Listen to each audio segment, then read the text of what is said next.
Hey, what's going on guys and girls? Alcoholic Phoenix here and welcome to another test server overview for the new update on the test servers. We've got a lot to get through, so let's jump straight into it. First, we've got an auto detect settings in the options menu. Next, we've also got the max FPS is unlocked by default, so no more changing the I settings. They have also removed the cheapskate perk from the perk list. I guess they're going to do another revision on it, maybe change some stuff, or it's gone forever. We really don't know. I did not see that any other perks were removed or missing, so there's that. Also, all airdrops and skins are available by default on the test servers. And all airdrop funk costs have been rebalanced. Tier 4 melee weapons and guns require a minimum of 250 funk now, upwards of 300 funk. The crafted knife has also had its funk cost increased to 7 funk. They've reduced the crafting cost of the spear, hatchet and cudgel to 0 funk. So you can no longer craft a blowgun and a knife without having to pick up some funk first. There is also now some text on the options menu that says report is enabled once a player has died in a match. Blue crates also now cost 100 funk to open. That has been increased from the previous 50 funk to open, and they will no longer have a small chance to spawn a tier 4 melee weapon or a gun. They've also changed the look of the scoreboard in this test server update. I think it looks pretty clean, pretty neat. As you can see, there's 2 red skulls next to the players that have died, so it looks pretty flash. I really hope they keep it. I'm happy with it. They have also kept in the pushing a non-blocking target will stun you from the previous test server patch. It's hard to judge whether I like it or dislike it, obviously, because I can only play bots without having a horrible ping on this test server. So, also, they have increased. This is a pretty big one because this is one of the big funk changes in the game. Kills now reward 50 funk, previously 25 funk.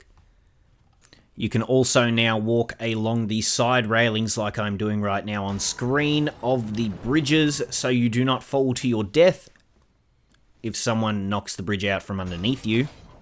Bridges now also have brand new airdrop landing pads with shorter flight paths, but you're more exposed to other players when you're on top of them. They can also easily trap you on top of that bridge, but as you can see, it spawns right above the airdrop pad. So it's very easy to just shoot down and get your item. Much quicker. It will help for the players that do not use load dropper. There are also some brand new announcer voiceovers for the med stations. I hope you feel better. Hand hygiene is the most effective way to prevent the spread of infectious diseases. I am gonna pump you so full of health.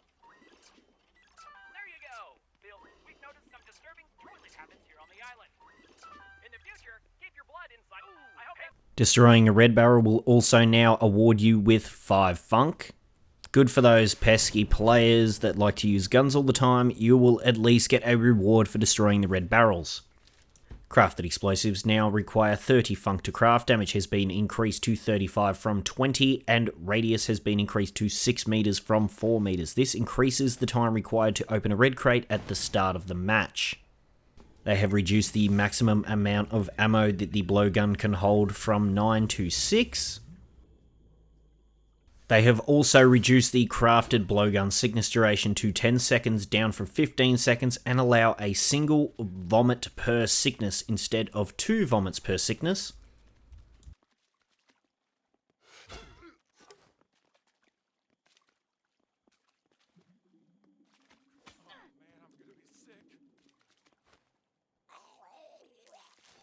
I'm going to take this opportunity in this section of the video to state that all weapon attack animations and timings normalize to match the 3-speed weapons set to early access launch values.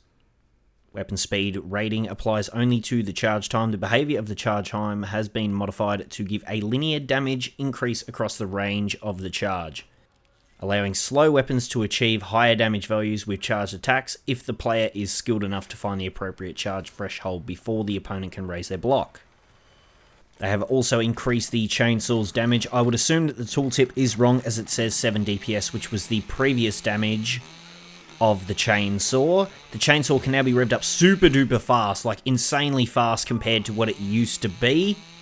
It also seems like the chainsaw does a slight stun lock. I'm not sure, but on screen, it definitely looks like this opponent is getting somewhat stun-locked continuously.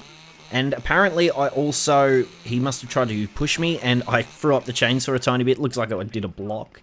They also seem to have fixed the issue that when you use the chainsaw on a tree, every second branch that comes off of the tree will not work.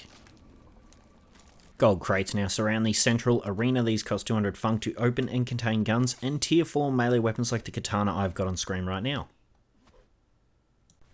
Loot Pinata event now spawns 1 crate instead of 2. Unfortunately, I do not have footage of this, but that is the way it works now. Stun guns now also spawn in green crates and no longer spawn in red or blue crates. Again, I don't have any footage of this. And also, golden arm bonus damage now scales with the charge percentage. No bonus damage is applied if the throw is not charged at all, so that's a fix for people who would just quickly throw a melee weapon with no charge. Now let's talk about the reason the devs have decided to change some of the funk costs. They have stated they wanted to slow down the weapon progression in matches. The current 50 funk cost to open a blue crate is trivial and has a decent chance of equipping you with a tier 4 weapon within the first few minutes of the match. Our goal is for each tier of weapon to have its place within the match progression. With tier 4 melee weapons and guns appearing closer to the finale, we've made a few changes to nudge things in that direction. They've changed many things in terms of funk and weapon progression in this test server patch update, which means that people aren't going to be running around with a trident and fireman's axe within the first 5 minutes of the game, which I think is a very good thing. There is also now the report player button on the menu when you die. Unfortunately, there's a few problems with this, but as you can see on screen, you can pick a player that is on the server with you and the reason for why you are reporting them. The problem is, if you are the winner of the match and it goes to the victory screen, you only have as much time as the victory screen is up to quickly report the players that you want to report. I hope that gets changed. And finally, drum roll please. We're planning to roll out West Coast servers for North America with our next live patch. So anyway, guys and girls, that is going to be the end of this test server showcase. I hope you all enjoyed it. Remember to like and subscribe and have a lovely day. Alright, peace!